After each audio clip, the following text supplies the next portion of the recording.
عصر سے اشراق تک ایک دن کی بھی نہیں، آدھا دن بنے، اور آدھا دن بھی نہیں ایک رات بنے، اور ایک رات بھی نہیں بنتی، تھوڑا ہی ٹائم بنے، اس کو فارغ کر لیا کرو۔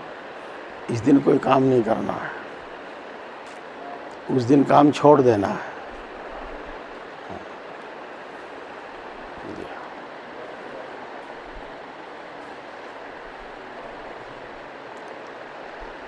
بہت سارے کام ہیں ایسے جن کی وجہ سے ہمیں چھوڑنا پڑتا ہے۔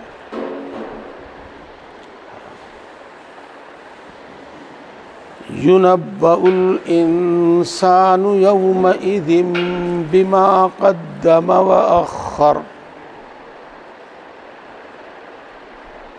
انسان کو اس دن بتا دیا جائے گا کہ کیا کام تو نے پہلے کیا اور کیا کام تو نے بعد میں کیا۔ تجھے یہ کام پہلے کرنا تھا، تو نے اس کو بعد میں کیا، مؤخر کر دیا۔ تجھے یہ کام مؤخر کرنا تھا، تو نے اس کو پہلے کر دیا، ایسا کیوں کیا؟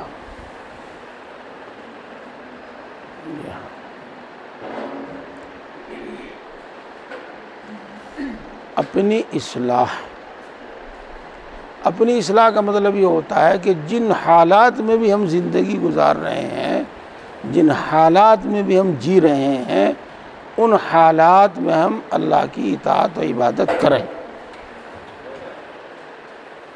اپنی اتنی اصلاح کرنا فرض ہے،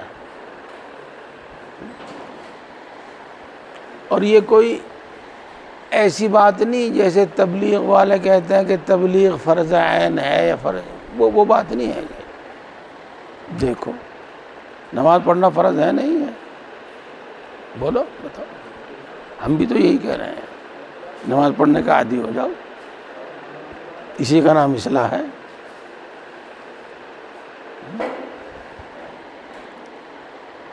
اسی طریقے سے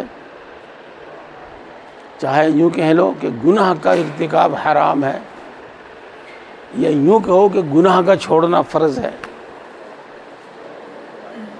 اپنے آپ پر اتنی محنت کرو کہ گناہ چھوٹ جائیں، اسی کا نام اصلاح ہے، اور یہ فرض ہے۔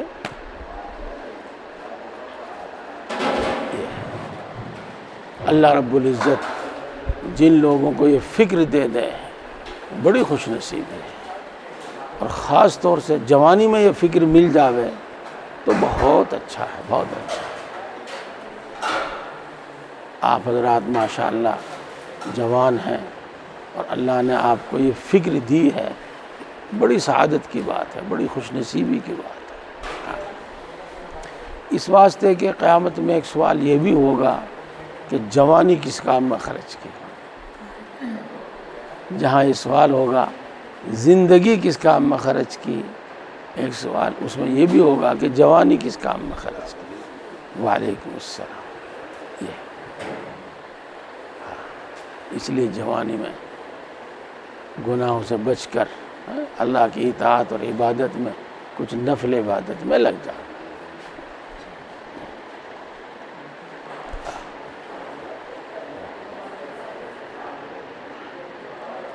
اللہ تبارک و تعالیٰ کے یہاں میدان حشر میں اس کے عرش کا سایہ ہوگا اور کہیں کوئی سایہ نہیں ہوگا۔ یہ زمین، روئے زمین، اسی پہ حساب ہوگا۔ اصل مرکز، اصل دفتر تو وہ بیت المقدس میں ہوگا، اس سرزمین پر ہوگا۔ باقی پوری روئے زمین پر آدمی کھڑے ہوئے ہوں گے، ان کو اتنی بھی جگہ نہیں ملے گی کہ وہ بیٹھ جائیں، صرف کھڑے ہونے کی جگہ ملے گی۔ اور یہ سب عمارتیں ختم، یہ سب پہاڑ ختم، بالکل پوری روئے زمین ایک چٹیل میدان بنا دی جائے گی۔ جیسے آپ جلسے اجتماع کے واسطے میدان کرتے ہیں تیار، تو میدان حشر کے واسطے میدان جب تیار ہوگا یہ وہ یہی روئے زمین ہوگی تو سب آڑ پہاڑ سب کچھ ختم کر کے بالکل چٹیل میدان بنا دیا جائے گا، اور سورج کی گرمی اپنی انتہا پر ہوگی، شدت میں ہوگی۔ کوئی شخص اپنے پسینے میں ٹخنوں تک ڈوبا ہوا ہوگا، کوئی گھٹنوں تک ڈوبا ہوا ہوگا، کوئی ناف تک، کوئی کندھوں تک، کوئی اس سے بھی اوپر تک،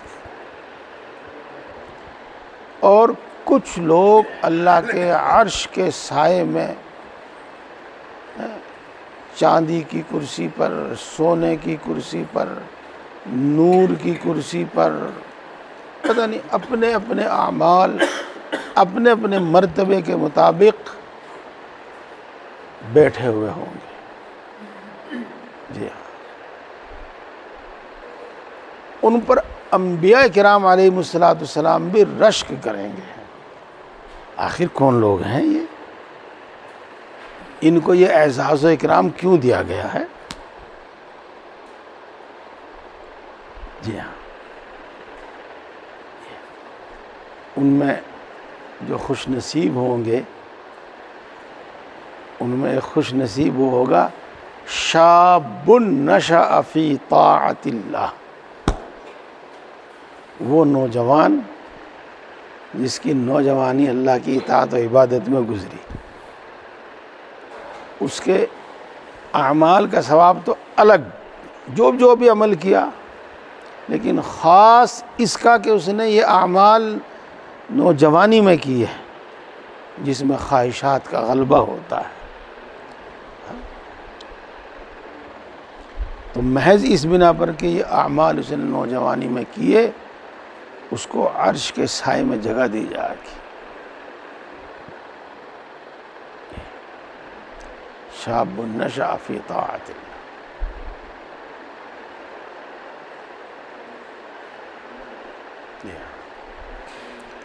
اللہ تبارک و تعالی جنت کی نعمتیں ذکر فرماتے ہیں سورہ ویل للمطففین میں ہے، اور اسی میں ایک آیت ہے فَلِذَٰلِكَ فَلْيَتَنَافَسِ الْمُتَنَافِسُونَ۔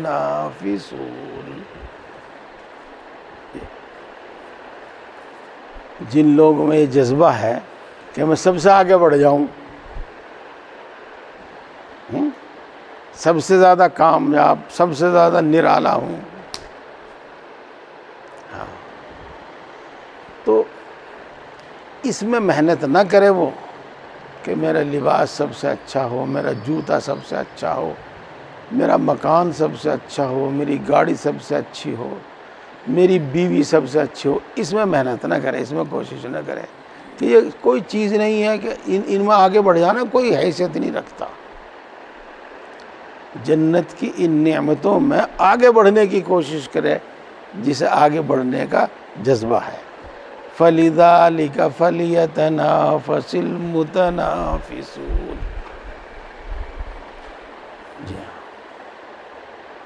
اس لیے میرے دوستو، جو آپ کا کام ہے، پڑھنا، پڑھانا، نوکری، مزدوری، صنعت، جو بھی آپ کام کرتے ہیں وہ کرو، اور اس میں کمال پیدا کرو۔ کوئی بھی کام بے ڈھنگے طریقے پر نہ کرو، کوئی بھی کام غلط سلط نہ کرو، خانہ پوری نہ کرو، بلکہ ہم سامنے والے کی ہمدردی کے ساتھ بہترین کام کرو۔ آپ کپڑا سیتے ہیں تو اس میں کمال حاصل کرو، آپ لکڑی کا کوئی کام کرتے ہیں، جو بھی کام کرتے ہیں بہترین کرو، عمدہ سے عمدہ کرو۔ جی ہاں، اس سب کے ساتھ اللہ کی اطاعت عبادت کے وقت میں اللہ کی اطاعت عبادت کرو۔ بات سمجھ میں آ رہی بھائی؟ ہاں، اب سنو ایک آیت شریفہ اور علماء استنباط دیکھو۔ رجال لا تلہیہم تجارۃ ولا بیع عن ذکر اللہ واقام الصلاۃ وایتاء الزکاۃ یخافون یوما تتقلب فیہ القلوب والابصار۔ اللہ کن لوگوں کی تعریف کر رہا ہے؟ ان لوگوں کی نہیں جو سب کچھ کاروبار تجارت چھوڑ چھاڑ کے تسبیح لے کے مسجد میں جا کے بیٹھ گئے۔ کیوں مولانا؟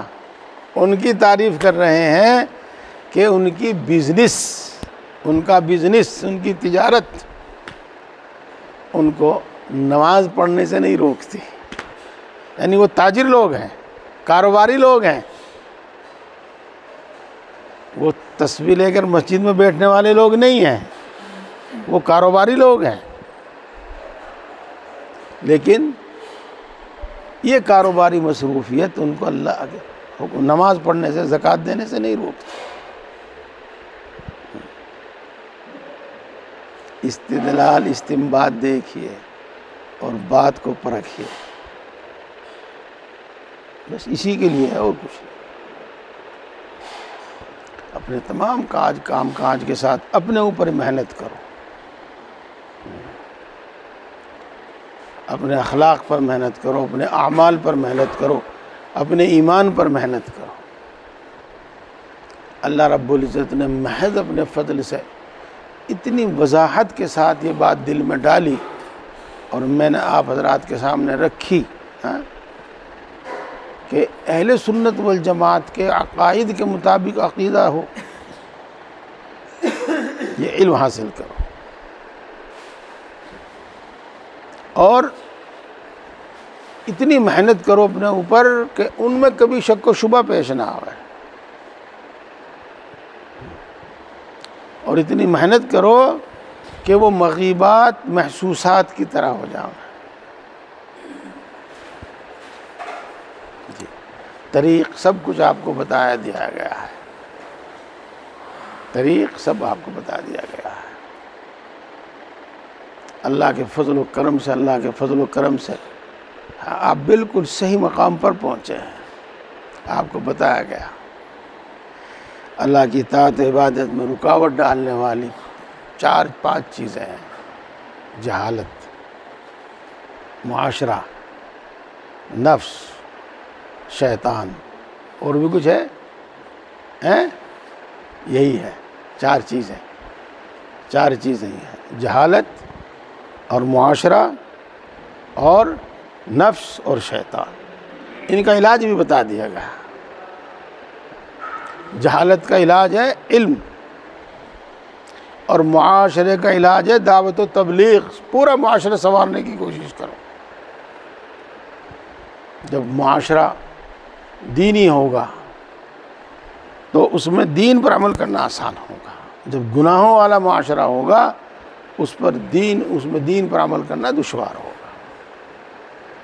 جی ہاں۔ اور نفس کا علاج بتایا مجاہدہ، اور شیطان کا علاج بتایا اللہ کا ذکر۔ جی، اور آپ کو بتایا کیا بتایا؟ اصلاح ہوگی علم، ذکر، صحبت صالحین، مجاہدہ اور فکر آخرت سے۔ تو یہ بتایا کیا کرنا ہے آپ کو، بتایا نماز کی پابندی، تلاوت قرآن کی پابندی، کچھ ذکر تھوڑا سا اپنی طاقت کے مطابق، اپنی حیثیت کے مطابق تھوڑا تھوڑا ذکر کرو، انشاءاللہ العزیز اس میں دلچسپی بڑھتی چلی جائے گی، اور یہ صورت ہوگی کہ ذکر سے طبیعت سیر ہی نہیں ہوگی۔ ہاں، ذکر سے طبیعت سیر ہی نہیں ہوگی۔ تو ذکر، تھوڑا سا ذکر، سنتوں کی پابندی، مسنون دعاؤں کی پابندی، گناہوں سے بچنا، گناہوں سے بچنے کی، جی، اور کچھ نہ کچھ دینی مطالعہ رکھنا، اس کے لیے آپ کو بتایا گیا ہے خطبات حکیم الامت۔ اور جو لوگ، ویسے میں چاہتا نہیں، میں تو یہ چاہتا ہوں کہ یہی پڑھو تم، لیکن چلو بدرجہ اصلاحی خطبات مفتی تقی صاحب کے وہ پڑھ لو۔ یہ ان لوگوں کے لیے ہیں جو اردو اچھی نہیں، جن کی اردو اچھی نہیں، جن کے پاس اتنا علم نہیں، ورنہ جو تاثیر حضرت تھانوی رحمۃ اللہ علیہ کی کتابوں میں ہے وہ کسی کی کتابوں میں نہیں ہے۔ جی ہاں، امام غزالی کی کتابوں میں بھی نہیں ہے، یاد رکھنا، چاہے وہ عقیدت کی بات ہو، یہ ہوتا ہے۔ اور یہ میری اپنی تنہا رائے نہیں ہے، بڑوں کی رائے ہے، بڑوں کی رائے ہے۔ جی ہاں، یہ کرنا ہے آپ کو۔ جو رکاوٹیں ہیں وہ بھی بتا دیا آپ کو، اور جو معین و مددگار ہیں وہ بھی بتا دیا آپ کو، اور جو کرنا ہے وہ بھی بتا دیا آپ کو۔ جی اللہ تعالیٰ توفیق عطا فرمائے۔ چلیے ناشتہ لے لیجیے، ناشتہ تیار ہے۔